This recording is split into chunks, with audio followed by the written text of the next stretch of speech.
नमस्कार, मैं हिमांशु मिश्रा और आप देख रहे हैं the inside story. Inside story में आज हम बात करने वाले हैं मुलाकात की। जी हां, महाराष्ट्र से आदित्य ठाकरे चले और पटना पर उतरे और वहां पर उन्होंने मुलाकात की है डिप्टी सीएम से, यानी कि तेजस्वी यादव से। इसके बाद सीएम नीतीश कुमार से भी उनकी मुलाकात हुई। उसके बाद वो जब पत्रकार वार्ता होने लगी तो उन्होंने कहा कि हमारी दोस्ती है, हमारी यानी कि आदित्य ठाकरे और तेजस्वी यादव की हमारी दोस्ती है, हम लंबी रेस के घोड़े हैं। और एक चीज़ और कही कि ये जो दोस्ती है वो आगे तक भी चलने वाली है।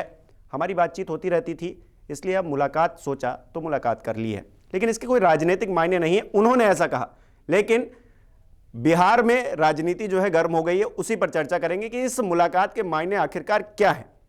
डॉक्टर संजीव त्रिवेदी जी हमारे साथ हैं। संजीव जी, मुलाकात ऐसा नहीं हो सकता कि आप महाराष्ट्र से चलें और पटना में सिर्फ दोस्ती दिखाने के लिए पहुंचे। कुछ ना कुछ तो मायने, क्या मायने नजर आते हैं? क्या विपक्षी एकता का संदेश देने की कोशिश आदित्य ठाकरे की तरफ से की गई है? देखिए, मूल प्रश्न पर आए उसके पहले आपको एक छोटी सी कहानी बता देते हैं। एक किताब जो कि आदित्य ठाकरे के पिता उद्धव ठाकरे के दादाजी ने लिखी है। अच्छा। उस किताब में ये बात लिखी गई है कि दरअसल ठाकरे परिवार मुंबई कहां से आया, और उसमें बड़े तफसील से बताया गया है कि ये गया का कायस्थ परिवार है। अच्छा। जो कि पहले इंदौर पहुंचा मध्य प्रदेश, और फिर वहां से वो मुंबई पहुंचा। पीढ़ियों पहले की बात है ये। और आज जब दोनों की मुलाकात हुई तो चर्चा ये बात भी इस बात पे भी होने लग गई कि बिहार पहुंच गए आदित्य ठाकरे, और कभी उनके पूर्वज भी बिहार से ताल्लुक रखते हैं। ये विरोधाभासी तब लगता है जब हमें याद आता है वो दौर जब उत्तर भारतीयों को और ख़ास तौर पर बिहार के लोगों को महाराष्ट्र में मराठियों के द्वारा पीटा जाता था और कहा जाता था कि ये जगह आपकी नहीं है। तो उसी दौर की बात है कि दिग्विजय सिंह जो कि नेता हैं कांग्रेस के मध्य प्रदेश वाले, उन्होंने कहीं से ये जानकारी उपलब्ध की, और बाकायदा वो किताब जब सामने आई तो उसके बाद से प्रबोधनकर ठाकरे उनके दादाजी का नाम था जिन्होंने लिखा था, उसके बाद से अचानक से हमले बंद हो गए। अच्छा। और अब आप बहुत कम सुनेंगे कि इस बात को लेकर के चढ़ाई हो रही है। तो चलिए, ये तो एक पृष्ठभूमि थी। ये तो कनेक्शन हो गया। असली बात तो देखिए ये है कि आज एक युवा नेता दूसरे युवा नेता से मिले, खुद उन्होंने कहा आदित्य ने कि हमारी उम्र भी एक ही है, और दोनों ने बहुत कम उम्र में जो सत्ता है ना, उसकी जो मिठास है उसको भी झेल लिया है, और जो उसका तीखापन कड़वापन है उसको भी झेल लिया है। जब सत्ता में थे आदित्य तो सत्ता से बेदखल हो गए थे तेजस्वी, और जब तेजस्वी सत्ता में हैं तो आदित्य जो हैं वो सत्ता से बेदखल हैं। और देखिए, दोनों के नाम अगर आप कंपेयर करें तो आप पाते हैं कि आदित्य और तेजस्वी कहीं न कहीं अपना जो वंश गुण है वो सूर्य में स्थापित करके चल रहे हैं। तो एक तेजस्वी है, एक आदित्य है, इन दोनों की मुलाकात होती है और दोनों के निशाने पर भारतीय जनता पार्टी है। तो देखिए, कनेक्शन तो ये है, इसीलिए ये कहना कि राजनीतिक कनेक्शन इस मुलाकात का नहीं है, ये तो उचित नहीं है। नीतीश कुमार से भी मुलाकात हुई है और नीतीश कुमार एक मशाल लेकर 2024 की चल रहे हैं। ये मुलाकात जो है ये दिखाने की कोशिश भारतीय जनता पार्टी की कि जहाँ जहाँ आप साथ थे और जिन लोगों को आपने छोड़ा या फिर जिन लोगों के साथ आप नहीं हैं अब, वो सब एक हैं। हाँ, देखिए, अगर आप बड़ी तस्वीर देखें तो 2 वोट हैं इस बार 2024 के चुनाव में इस देश में। एक वोट जो कि भाजपा का वोट है और एक जो गैर भाजपा का वोट है। ये जो गैर भाजपा का वोट है ये तरह तरह का आकार लिए हुए है। कहीं ये डीएमके की शक्ल में है, तो कहीं ये टीएमसी की शक्ल में है ना? कहीं ये शिवसेना उद्धव गुट की शक्ल में है। तो इस तरह से इसका रूप आकार बदला हुआ है। जो भाजपा वाले वोट हैं वो अमूमन एक शक्ल में ही हैं, कमोबेश। तो प्रश्न ये है कि जो 2 वोट की राजनीति है, क्या ये दरअसल उसी राजनीति की एक झलक हमने देखी पटना में? हालांकि राजनीति में कोई भी चीज पक्की नहीं है, जान लीजिए।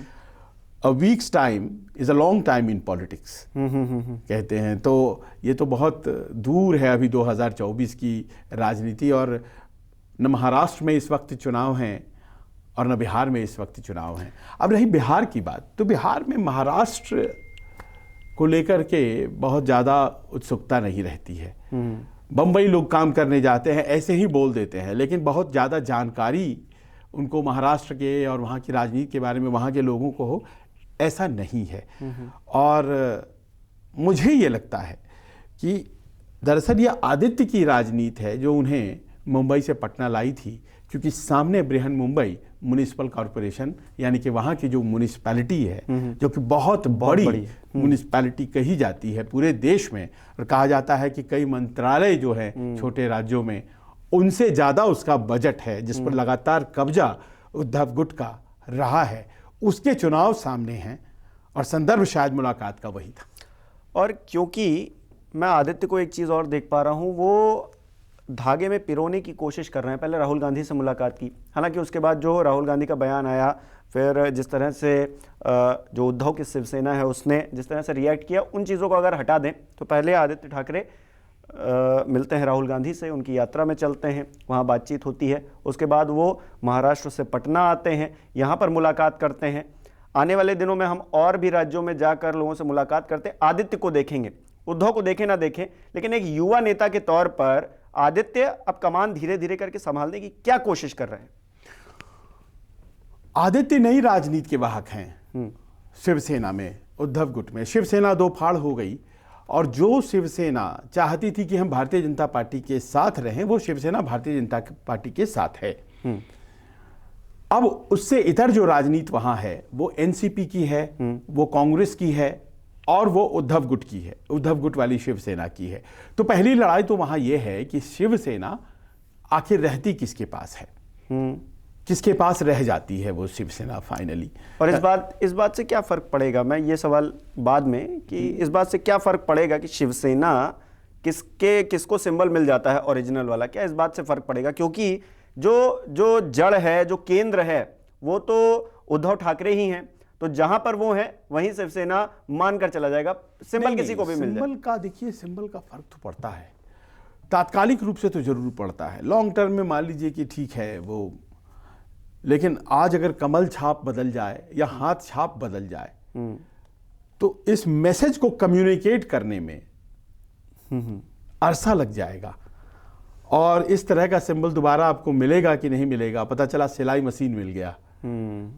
कोई संदर्भ होना चाहिए ना। लालटेन जब लालू यादव ने लिया, तो दरअसल उन्होंने उस जमात को एक करने की कोशिश की जो उनके दौर में भी अपने घर में लालटेन जलाने को मजबूर था, उस लालटेन से रोशनी करने की तरफ। और उन्होंने वो जो आह्वान किया, तो उनकी राजनीति आज तक चल रही है। अगर अरविंद केजरीवाल ने झाड़ू पकड़ी है, सफाई करने निकले हैं भ्रष्टाचारियों की, और हर घर में झाड़ू है, और हाथ में कमल, हाथ अगर ये है तो ये हर व्यक्ति के हाथ, और देखिए कि ये कांग्रेस का निशान, उसी प्रकार कमल जो है वो हिंदुत्व की राजनीति जो है उसमें बड़ा ही विशेष स्थान रखता है।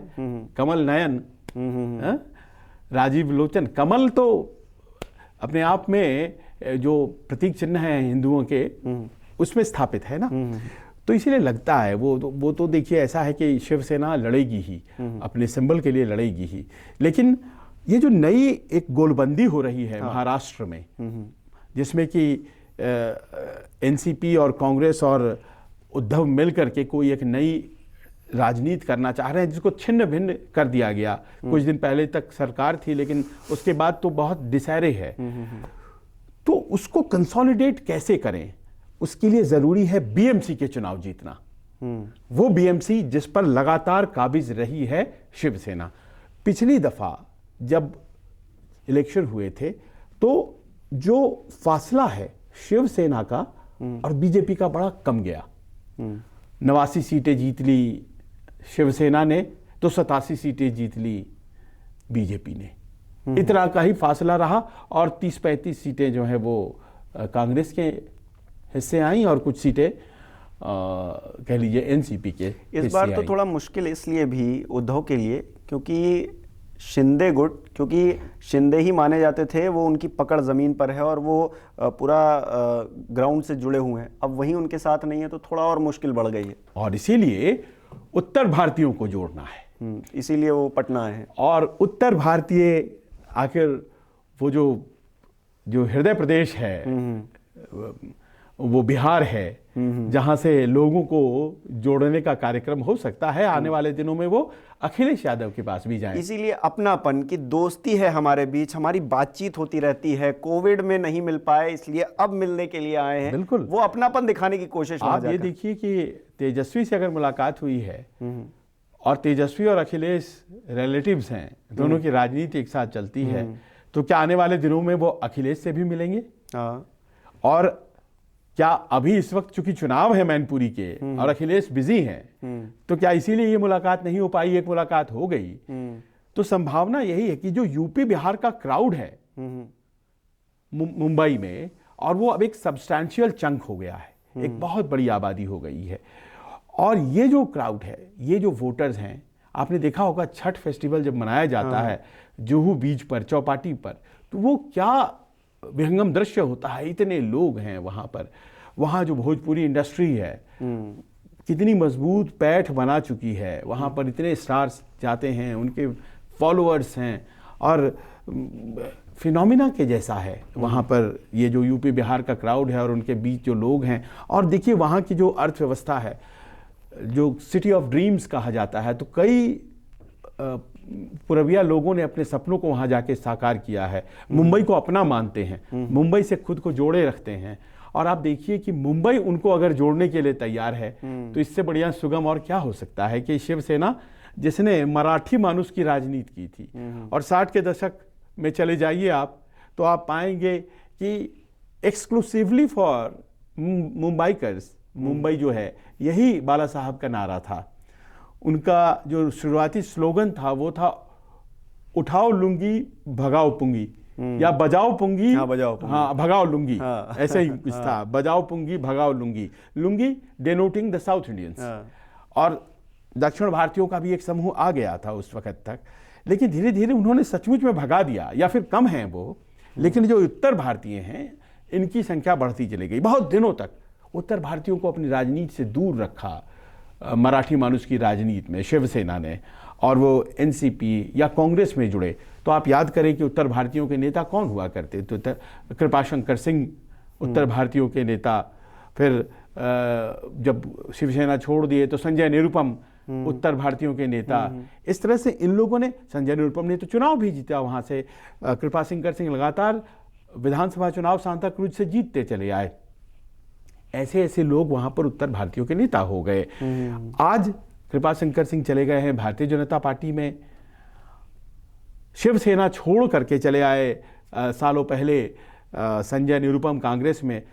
उनसे ज़रा दूरी बनाकर रखती है शिवसेना। शिवसेना ने एक नया नेता, उत्तर भारतीयों का चेहरा सामने लाया है, और वो है प्रियंका चतुर्वेदी का, जो कि आज भी पटना में मौजूद थी, जो उत्तर प्रदेश से ताल्लुक़ रखती हैं, कांग्रेस की प्रवक्ता थी, और फिर वो छोड़कर चली गई। उन्हें राज्यसभा भेजा और फिर उत्तर भारतीयों के साथ जो जुड़ाव है उसकी कमान उनके हाथ में है, तो वो मुंबई की राजनीति करती हैं। मैं ये समझना चाह रहा था कि आदित्य ठाकरे का या फिर उद्धव ठाकरे का ये कहना कि आदित्य जाइए पटना में मिल के आइए, मजबूरी तो नहीं है? यकीनन मजबूरी है, नए वोट कहां से आएंगे? नहीं, क्योंकि जिस तरह से कहा जाता है ना कि हमारी बातचीत होती रहती है या फिर हम बातचीत करते रहते हैं, आपको लगता है कि ये बातचीत पहले भी जब वो सरकार में थे तब होती रही होगी, या फिर ऐसी चीज़ें हुई जो अब कंटिन्यू हो रही हैं, या फिर मुझे ऐसा लग रहा है कि हालात ऐसे हो चले हैं कि अब उन्हें मजबूरन मिलना पड़ रहा है या फिर लोगों के बीच में जाना पड़ रहा है? नहीं नहीं नहीं नहीं, ये हमें थोड़ा सा इसको समझना पड़ेगा। इनकी बातचीत होती है, और हम जिस तरह से जिस खांचे में राजनेताओं को रखते हैं कि ये तो फला है, ये फला है, ये फला है, जी नहीं, ये आपस में इनकी एक मित्रता होती है जो राजनीति और विचारधाराओं से परे होती है। और जब तक कि झगड़ा नहीं होता है तब तक दोस्ती ही रहती है। नहीं, क्योंकि ये कह रहे थे कि पारिवारिक संबंध हैं, अच्छे हैं, तो ये चीज मुझे लगी कि क्या ऐसा है कि ये संभव है, क्योंकि देखिए कई बार मैंने देखा है कि अगर पार्टियां टूटने लग गई हैं और आपस में द्वंद्व हो गया है, सिंबल कैसे बचेगा, तो नेता एक दूसरे को सलाह देते हैं। खासतौर पर ये जो युवा कैटेगरी है, ये लोग एक दूसरे को सलाह देते हैं कि अरे भाई पार्टी बचाइए, बाकी बहस बाद में होगी, आपके साथ क्या हुआ था, हमारे साथ चुनाव आयोग में ऐसा हुआ था, अब आपके साथ ये होने जा रहा है, इसके लिए आप तैयार रहिए। इस तरह की बातें हमें पता है, ऐसा होता है, आपस में ये लोग बातें करते हैं। और देखिए सबका पर्सोना होता है, सब जो है हजारों लाखों लोगों के द्वारा ऑब्जर्व किए जा रहे हैं, तो इनका एक पब्लिक इमेज एक होता है और एक इंटरनल इमेज होता है। आप देखिए कि तेजस्वी यादव दिल्ली में बहुत समय तक रहे हैं और उनका अपना एक सर्कल यहाँ भी है। वो आते जाते रहते हैं मुंबई, सर्कल वहाँ भी है। आदित्य दिल्ली आते हैं, उनका सर्कल वहाँ भी है। प्रियंका दिल्ली और मुंबई दोनों रहती हैं, वो कई लोगों को जानती हैं, तो एक कॉमन सर्कल होता है। बीजेपी तो पूछ रही है कि आदित्य ठाकरे तेजस्वी यादव से मिलके क्या ही पा जाएंगे, वो एक भ्रष्टाचारी पार्टी और तमाम तरह के आरोप उनके ऊपर, खुद ही एक आरोप में वो जेल जाने तक की नौबत उनकी आ पड़ी है। तो आदित्य मिल के उनसे कौन सा गुण सीखने गए हैं? वो अपनी तैयारी कर रहे हैं। भारतीय जनता पार्टी वो तैयारी कर रही है कि बृहन मुंबई म्युनिसिपल कॉर्पोरेशन के जो इलेक्शन हैं, जो आने वाले दिनों में तय करेंगी कि क्या ताकत रह गई है उद्धव ठाकरे की, है ना, उसमें वो अपनी उम्मीदवारी को मजबूत कर रही है। अब तो शिंदे भी साथ हैं, तो शिंदे में क्या है, एक नाथ शिंदे में मराठा वोट बैंक जो शिवसेना का है वो इस तरफ आ जाएगा, इस बात की संभावना है। मत भूलिए कि आखिरी वक्त पे मुख्यमंत्री फडणवीस को नहीं बनाया गया और एक नाथ शिंदे को बना दिया गया था। ये एक नाथ शिंदे कई दूसरी वजहों से मुख्यमंत्री बनाए गए, लेकिन सबसे बड़ी वजह थी कि वो मराठा हैं। वो मराठा जिन मराठाओं की राजनीति अभी तक एनसीपी करती आई है, और एनसीपी जो कि शरद पवार सबसे बड़े मराठा नेता, उनसे वो खींच करके मराठाओं को क्या अपनी तरफ ला सकती है अगर एक नाथ शिंदे को मुख्यमंत्री बनाया जाए। और एनसीपी की अगर सबसे कम पकड़ है तो वो मुंबई में है। बीएमसी एक चैलेंज होगा, बिल्कुल। अब देखिए यहाँ कांग्रेस, शिवसेना और बीजेपी, यही तीन बड़े प्लेयर हैं। एनसीपी भी है लेकिन वो मार्जिनल प्लेयर है। कांग्रेस आप देख रहे हैं अपनी स्थिति में है नहीं आज की तारीख में, कुछ पॉकेट्स उसके सपोर्ट के हैं, बाकी वो कमजोर पड़ गई है। तो एनसीपी कांग्रेस को एक धड़ा मान लें आप, उद्धव गुट को एक धड़ा मान लें, और एक धड़ा बड़ा सा ये धड़ा जो है वो उत्तर भारतीयों का है, खासतौर पर बिहार और यूपी वालों का, जिनका सपोर्ट बहुत मैटर करेगा। जो भारतीय जनता पार्टी के साथ हैं क्या अभी तय नहीं है, जो क्या उद्धव के साथ हैं अभी तय नहीं है। उद्धव की पार्टी तो हमेशा भगाती रही थी, तो उधर जाएंगे क्या अभी तय नहीं है, क्योंकि कांग्रेस कमजोर हो गई है। तो कांग्रेस की तरफ जाने का फिलहाल बहुत ज्यादा मतलब मुंबई में उनको नजर नहीं आएगा। तो ये खड़ा है बाजार में और ये इसको खींचना है अपनी तरफ, क्योंकि आप जानते हैं जैसे ही चुनाव आएंगे मनोज तिवारी उतर जाएंगे, भाजपा की तरफ से रवि किशन उतर जाएंगे, तमाम निरहुआ चले आएंगे, और फिर वो अपनी तरह से बिहार यूपी के क्राउड को अपनी तरफ खींचने लग जाएंगे। उसका काट है क्या तेजस्वी यादव, और वही काट वो ढूंढने के लिए आज मुंबई से चलकर पहुंचे आदित्य पटना। और अगर आप आने वाले दिनों में तेजस्वी को या अखिलेश यादव को शिवसेना के लिए प्रचार करता हुआ पाते हैं, और पाते हैं कि ये जो बड़ा गठबंधन है जो MVA कहलाता है, महाविकास आघाड़ी, है ना, उसके लिए अगर ये लोग प्रचार करते पाए जाते हैं और उत्तर भारतीयों को कहते हैं कि साहब आप शिवसेना उद्धव को वोट दीजिए, तो बहुत आश्चर्य की बात नहीं। चलिए, तो ये जो मुलाकात है इसके मायने मुंबई में जो म्युनिसिपल कॉर्पोरेशन के इलेक्शन होने उससे ज़्यादा जुड़ रहा है, बजाय इसके कि 2024 की तैयारी या फिर किसी तरह से एकजुट करने की विपक्ष को कोशिश की जा रही है। हालांकि कोशिश तो हो रही है कि एकजुट हो, लेकिन अभी फिलहाल के लिए जो तात्कालिक रूप से वो बीएमसी के इलेक्शन है उस पर आदित्य ठाकरे देख रहे हैं, सोच रहे हैं, उसे ही एम कर रहे हैं। हमारे दर्शक क्या सोचते हैं कि इस मुलाकात के क्या मायने हैं, हमें कमेंट करके बता सकते हैं। बहुत बहुत शुक्रिया। नमस्कार, मैं हूं मानक गुप्ता। अगर आपको हमारा ये वीडियो पसंद आया हो तो इसे लाइक और शेयर जरूर करें, और हां, हमें सब्सक्राइब और फॉलो करना ना भूलें ताकि आप देश और दुनिया की कोई खबर मिस ना करें। तो जुड़े रहिए हमारे साथ और देखते रहिए News 24।